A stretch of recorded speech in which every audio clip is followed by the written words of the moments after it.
कक्षा 12 के गणित के मेरे प्यारे प्रिय विद्यार्थियों, नमस्कार। आज हम यहाँ पुनः उपस्थित हुए हैं सारणी को लेकर के। पिछले एपिसोड में हमने सारणी का परिचय बताया, सारणी का विस्तार बताया, अर्थात प्रसार बताया। प्रसार तो उसका मान कैसे निकाला जाए। हमने बताया कि इसको पंक्ति और पंक्ति के सापेक्ष प्रसार करें, अथवा स्तंभ। पंक्ति मतलब क्षैतिज कालम, स्तंभ मतलब खड़े कालम। R1 R2 R3 पहले दूसरा तीसरा पंक्ति है, C1 C2 C3 ये क्रमशः पहला दूसरा तीसरा स्तंभ है। प्रायः तुम्हें यहाँ द्वितीय कोट तृतीय कोट के ही सारणी मिलेंगी। हमने ये भी बताया था कि कुछ अंक हैं उनके डायरेक्ट तुमने प्रसार कर लिया, मान प्राप्त हो गया, लेकिन जब बीजीय अक्षर आएंगे तब वो डायरेक्ट प्रसार करने पर तुम्हें अंक नहीं मिलेंगे। एक चीज़ हम बता देना चाहते हैं, कुछ लड़के हमारे पास प्रश्न किए, जैसे रवि तिवारी हैं, मनीष शुक्ला हैं, ऐसे तमाम बच्चे हैं। इन्होंने संपर्क किया मुझसे और कहा जब सारणी कोर्स से हटा दिया गया तब क्यों पढ़ाया जा रहा है। तो मेरा सीधा सीधा जवाब है कि कोर्स 30% निकाल दिया गया, लेकिन वह कंपटीशन में है, उसका उपयोग है। तो जो कुछ समय मिलेगा थोड़ा इसको हम बताते रहेंगे। तो चलो कंपटीशन की बात हम छोड़ देते हैं, लेकिन सारणी जब हम तुम्हें सदिश विश्लेषण पढ़ाएंगे तो वहाँ पर समांतर खटफलक का आयतन निकालना होगा, वहाँ समतलीय सिद्ध करना होगा। तो वहाँ पर हमें सारणी की आवश्यकता होगी। बगैर सारणी के तुम इसको लगा नहीं पाओगे, इसलिए हम इसको बता रहे हैं। हम भी चाहते हैं इतना सा कोर्स मिल गया है जल्दी उड़ा दें, लेकिन मकसद केवल कक्षा पास करना नहीं है। मकसद है कि कुछ इंसान बनो, इंसान वाली ज़िंदगी व्यतीत करो। पढ़ने के बाद में जानवरों जैसी ज़िंदगी व्यतीत करने का मौका न पाओ, इसको ध्यान रखें। तो इसको थोड़ा सा हम टेलरिंग करके कुछ और बता दे रहे हैं, प्रैक्टिस कर लो ताकि हमको ये आराम रहेगा उसको पढ़ाने में। हम अपने सुविधा के लिए भी बता रहे हैं, ये भी जान लीजिए। और तुम्हारी सुविधा तो खैर जो भी कुछ है वो है ही है। तो मैंने बताया था कि इसके कुछ नियम हैं, नियम के द्वारा सवाल आसानी से लग जाएंगे। उस नियम को हम सारणी के परगुण कहते हैं। सारणी के परगुण। तो भाई रवि तिवारी हेडिंग डालो, सारणी के परगुण। अल्ताफ कहाँ देख रहे हो? ब्लैक बोर्ड पर, निगाह ब्लैक बोर्ड पर रखिए, कंसंट्रेट रहें। तो सारणी के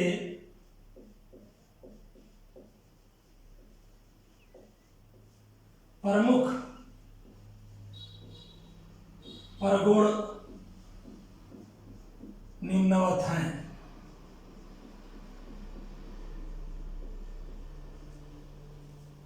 मुस्कान सिंह कापी निकालें, लिखना शुरू करें, बैठे नहीं, साथ में हमारे लेक्चर को समझते भी चलें।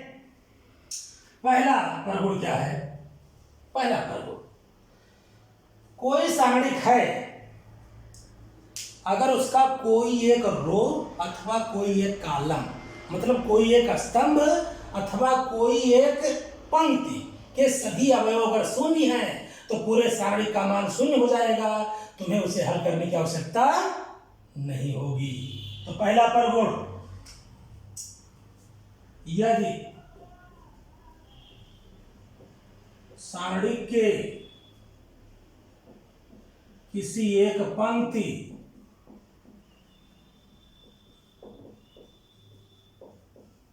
अथवा एक स्तंभ के सभी अवयव शून्य हो तो सारणी का मान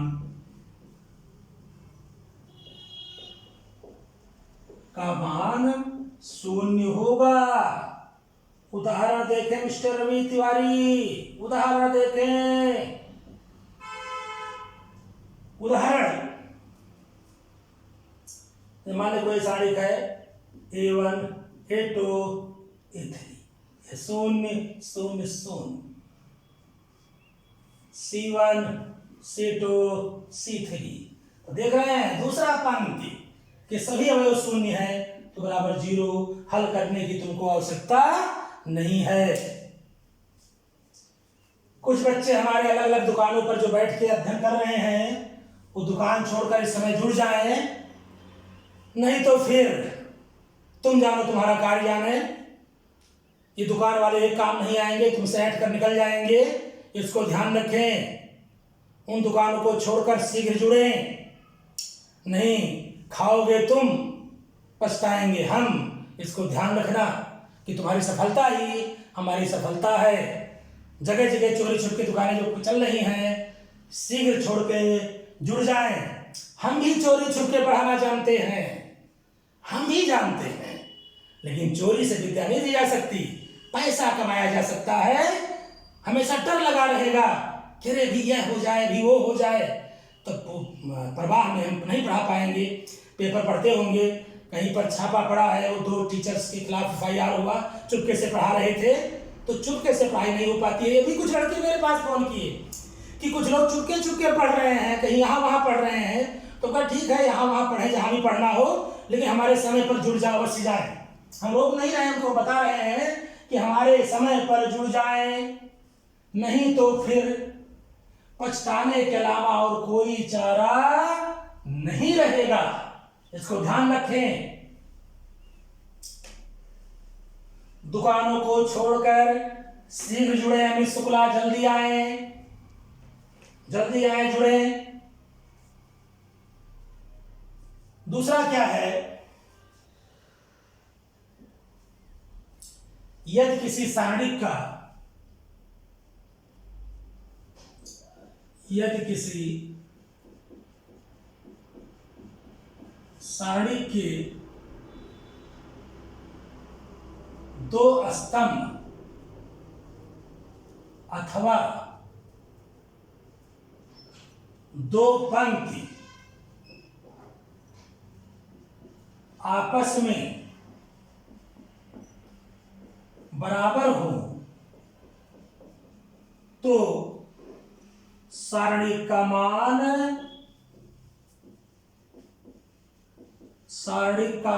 0 होता है। मतलब कोई 2 रो अथवा कॉलम।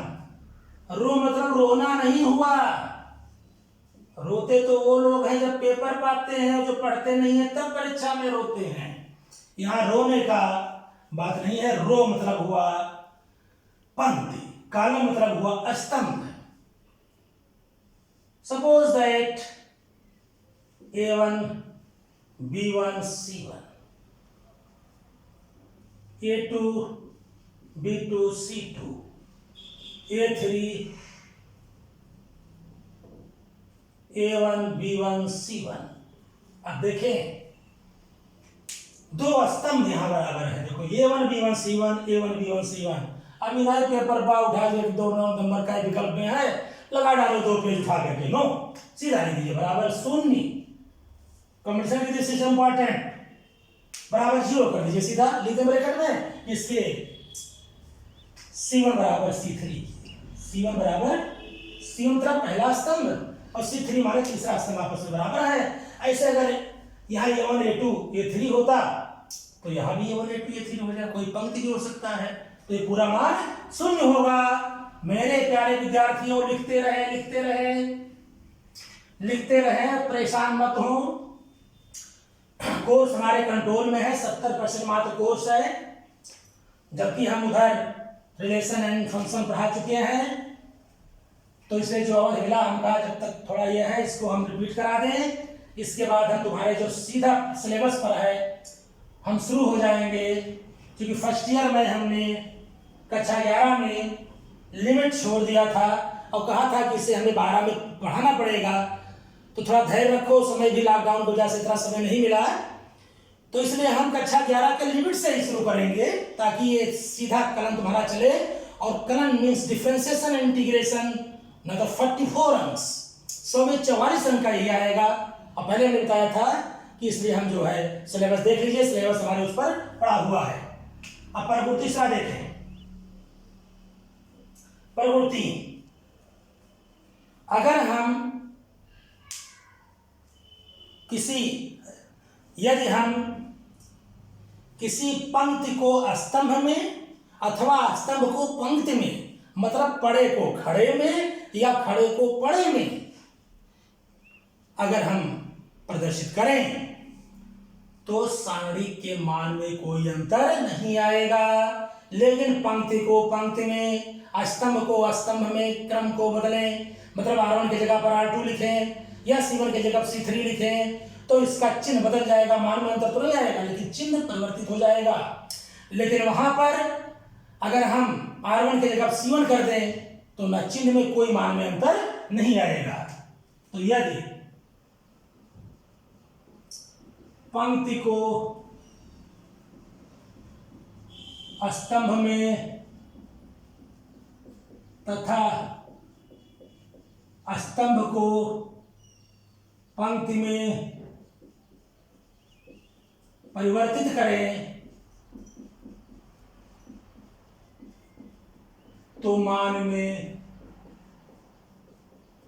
कोई अंतर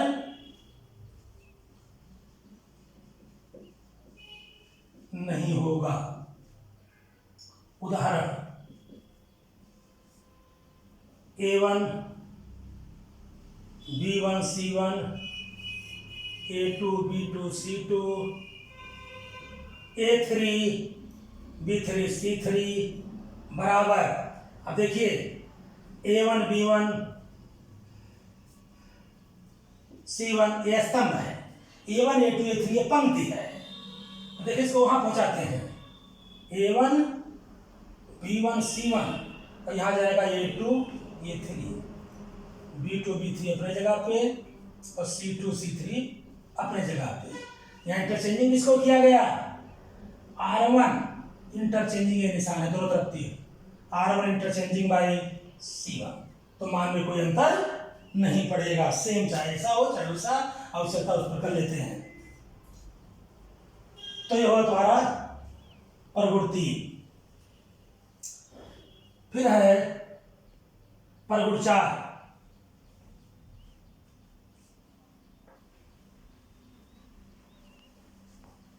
प्रगुण 4 में हमने बताया था कि यदि पंक्ति को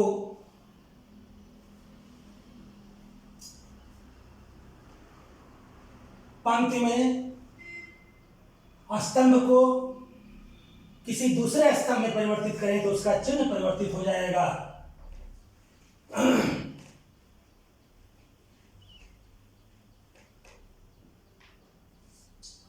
यदि नेक्स्ट प्रगुण है 4, यदि पंक्ति को पंक्ति में अथवा स्तंभ को स्तंभ में परिवर्तित किया जाए तो चिन्ह परिवर्तित हो जाता है, चिन्ह परिवर्तित हो जाता है। ये सब आवश्यकता पड़ेगी तो चिन्ह परिवर्तित हो जाता है। उदाहरण A1 B1 C1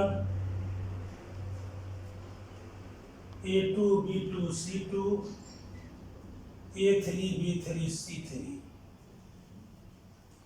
बराबर माइनस R1 को R2 पर, R2 को R1 पर, यानी यहाँ हो गया B1 B2 B3 A1 A2 A3 और C1 C2